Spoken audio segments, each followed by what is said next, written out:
कि आप लोग पेट्रोल डीजल वाहन मत चलाइए और घर पे ही रहिए। यही खर्चे बहुत बढ़ गए। पेट्रोलियम पदार्थ मनुष्य के जीवन का बहुत बड़ा अंग बन चुके हैं।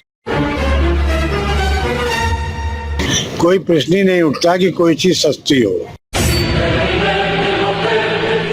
सरकार को कम करना चाहिए, दाम बहुत ज्यादा बढ़ा दिए। वीडियोस देखने के लिए सब्सक्राइब करें HBN न्यूज, बेल आइकन दबाकर लेटेस्ट नोटिफिकेशन। नमस्कार दोस्तों, मैं हूं Anuj Kumar Singh, HBN news channel. और आज हम आए हैं बरेली के गांव अतरछेड़ी में और बात करते हैं बेरोजगारी के मुद्दे पर। आइए सबसे पहले बात करते हैं, आप अपना नाम बताइए। संजीव कुमार सिंह। तो हमारे देश में जो बेरोजगारी बढ़ी हुई है, लोगों के पास काम नहीं है, इस मुद्दे पर आपका क्या कहना है?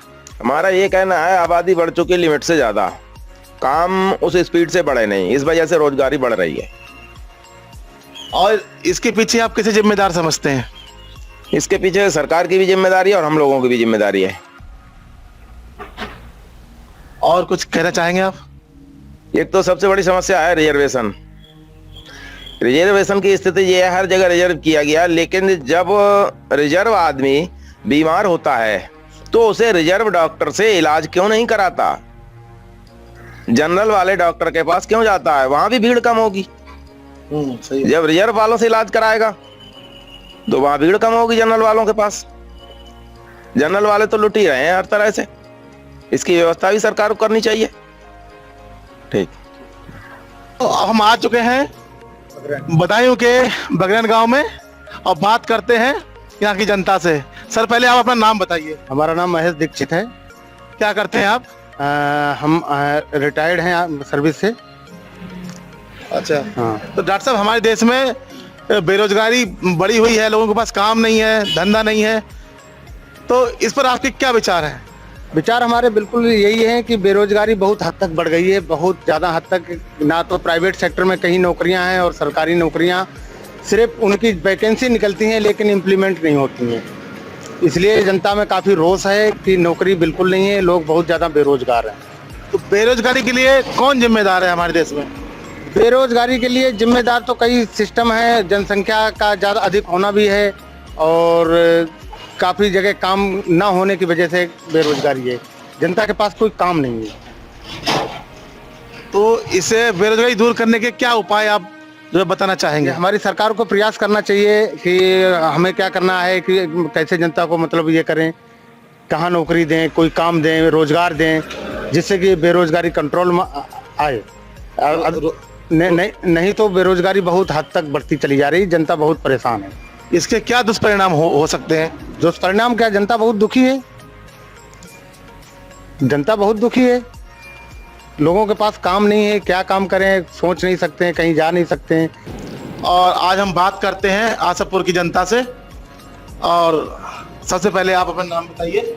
मेरा नाम विजय है और यहाँ प्राथमिक विद्यालय आसकपुर में इंचार्ज प्रधानाध्यापक के तौर पर कार्यरत हूँ। विजय जी, हम देख रहे हैं हमारे देश में तमाम इतनी समस्या हो रहे हैं, बेरोजगारी की है, आम आदमी इतना परेशान है, उसके पास खाने कमाने को नहीं है, सरकार हर चीज का निजीकरण कर रही है। इस मुद्दे पर आप क्या कहना चाहते हैं?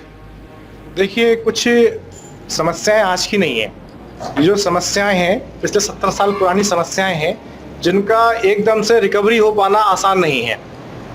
बेरोजगारी की जो समस्या है, कहीं ना कहीं हमारी शिक्षा भी महत्वपूर्ण है।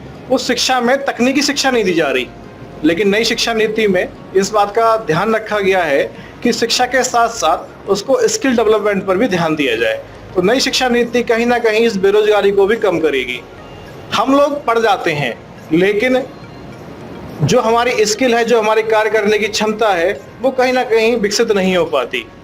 महत्वपूर्ण कारक यही है कि हमें पढ़ने के साथ साथ, डिग्री लेने के साथ साथ किसी एक विधा में या अन्य विधाओं में जितनी हमसे हो पाती हैं, उन विधाओं का भी अच्छे तरीके से ज्ञान होना चाहिए, ताकि आने वाले समय में हम अपने कार्य को विस्तृत रूप से दे सकें। और अपना, अगर हमारी नौकरी लगती है तो वो तो अच्छी बात है, लेकिन उसके साथ साथ नौकरी नहीं लग पाती है तो अपना कार्य भी अपना स्थापित कर सकें।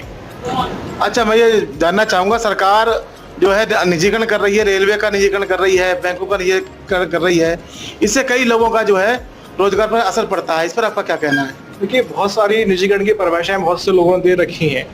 मेरा मानना ये है कि निजीकरण सिर्फ प्राइवेटाइजेशन नहीं है, उसका एक रूप ये है कि उस कार्य को अच्छी तरीके से करना, उसकी अच्छी तरीके से मॉनिटरिंग करना।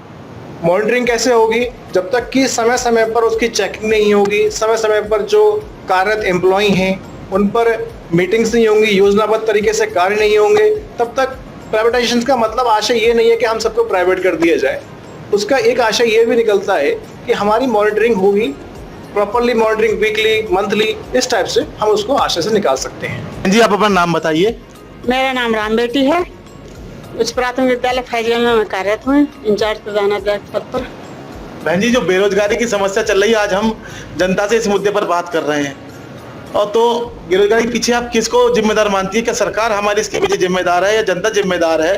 कौन जिम्मेदार है?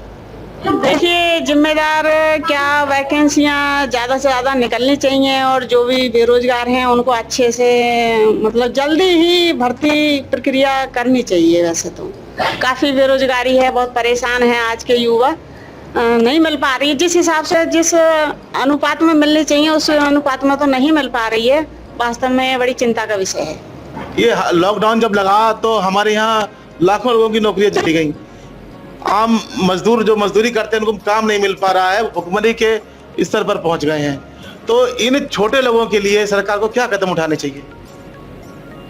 सुविधा को देखते हुए उन्हें जो भी अच्छे से अच्छे प्रयास हैं उनको रोजगार या सुविधा मतलब आमदनी के हिसाब से थोड़ी सी महंगाई तो कम होनी चाहिए। महंगाई तो बहुत ज़्यादा है, चाहे वो पेट्रोल की है, वो उसका वजन जो है वो आम जनता पर ही पड़ रहा है। आज पेट्रोल है 100 रुपये के करीब पहुंच गई, बेचारा गरीब आदमी या मीडियम आदमी बिना रोजगार के कहाँ से कर लेगा। या गैस की सिलेंडर की बात है, वो भी बहुत महंगाई काफ़ी ऊंचाई पर है, वो भी कम तो होनी चाहिए। सर, आप अपना नाम बताइए। मेरा नाम दिनेश कुमार सिंह यादव है। कहाँ मैं क्या काम करते हैं आप? कहाँ? मैं प्रधानाध्यापक हूँ प्राथमिक विद्यालय खड़गपुर, विकास क्षेत्र आसपुर में। तो ये सरकार जो है निजीकरण कर रही है सब चीज़ों का, इससे क्या लोगों का रोजगार खत्म नहीं होगा? देखिए, ये तो सरकार की सोच है कि इसमें कितना रोजगार खत्म होगा या कितना रोजगार लोगों को मिलेगा। मैं तो इस विषय पर ज़्यादा कुछ नहीं कह सकता। आपके अपने क्या विचार हैं? नहीं, मेरे विचार तो ये हैं कि लोगों को अधिक से अधिक रोजगार मिलना चाहिए। तो सरकार को इस पर क्या कदम उठाने चाहिए? सरकार के लिए नई वैकेंसी क्रिएट करनी चाहिए जिससे कि लोगों को रोजगार मिले और रोजगार की समस्या समाप्त हो। जी, मेरा नाम प्रमोद कुमार, सहायक अध्यापक प्राथमिक विद्यालय मिर्जापुर बैटा। तो आज हम बात कर रहे हैं बेरोजगारी के मुद्दे पर। तो बेरोजगारी के मुद्दे पर आपकी अपनी क्या राय है, अपने क्या विचार हैं, वो आप रखिए। बेरोजगारी तो एक ऐसा मुद्दा है, इसके लिए बहुत सारे कारण हैं, जिसमें हमारी जनसंख्या भी है और शिक्षित बेरोजगारी। फिर बेरोजगारी कई प्रकार की होती है। मौसमी बेरोजगारी, कुछ लोग मौसम के अनुसार रोजगार नहीं मिलता है। अभी हम देख रहे हैं तो ग्रामीण क्षेत्र में बहुत सारे रोजगार के अवसर मिल रहे हैं और हमें श्रमिक नहीं मिल रहे हैं, रोजगार करने वाले नहीं मिल रहे हैं। और रही बात ये प्राइवेट सेक्टर या गवर्नमेंट सेक्टर में, तो प्राइवेट सेक्टर में भी बहुत अच्छे लोग नौकरी कर रहे हैं, उनको भी रोजगार मिल रहा है। ये तो संभव नहीं है सभी को सरकार रोजगार दे, लेकिन जैसा सरकार सोच रही है कि प्राइवेट सेक्टर में लोगों को सेवाएं अच्छी मिल रही हैं, तो इस कारण से वो प्राइवेटाइजेशन की तरफ अपना रुख कर रही है। तो सरकार को ये ना करके ये भी देखना चाहिए कि जहाँ सरकारी कार्यालय हैं, सरकारी कार्यालयों में जो काम करने वाले लोग हैं उनकी मॉनिटरिंग ठीक प्रकार से हो, वो समय से उनकी समय सीमा जैसे सरकार ने अभी निर्धारित भी की है। सरकार प्रयास कर रही है कि किसी भी काम को करने का एक समय सीमा निर्धारित कर दी है, इतने समय के अंदर उस काम को करना ही करना है। तो सरकारी कर्मचारियों की, कार्यालयों की ठीक से मॉनिटरिंग हो और जहाँ जहाँ पद खाली पड़े हैं वहाँ पर हमारे पास एक बड़ी संख्या में लोग शिक्षित बेरोजगार हैं, तो उनको सरकार उस पद पर रोजगार दे। साथ ही प्राइवेट सेक्टर के अंदर जो सरकार बहुत सारे काम मशीनों के द्वारा कर रही है, तो ये मशीनीकरण हमारी जो है बढ़ती जनसंख्या के हिसाब से मेरे अनुसार तो ठीक नहीं है। हमारे पास बहुत बड़ी संख्या में ये जो मानव संपदा है, एक बड़ी जनसंख्या है, एक काम करने वाली हमारे पास जनसंख्या है, तो उसको हम काम में लगा सकते हैं। और जो मशीन काम कर रही हैं, उन मशीनों की जगह हम अपने व्यक्तियों से भी काम ले सकते हैं, उनको भी रोजगार मिल सकता है। भारतीय डांस स्टूडियो, जहां आप सीख सकते हैं Bollywood, hip hop dance, classical dance, free style, contemporary, valley dance. Registration बिल्कुल फ्री। कोरियोग्राफर भारती कोहली, पता 448 खान बिजली घर नंबर 3 के पीछे, खुर्जा।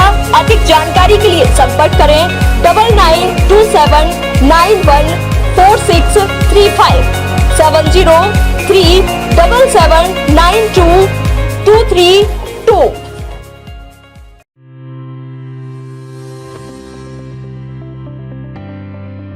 बड़ा धमाका आपके सामने पेश है। जी हाँ, पूरे अलीगढ़ में सबसे सस्ता कंप्यूटर मशीन द्वारा फ्री नजर की जांच, जिसका नाम है जसवंत सिंह चश्मालय।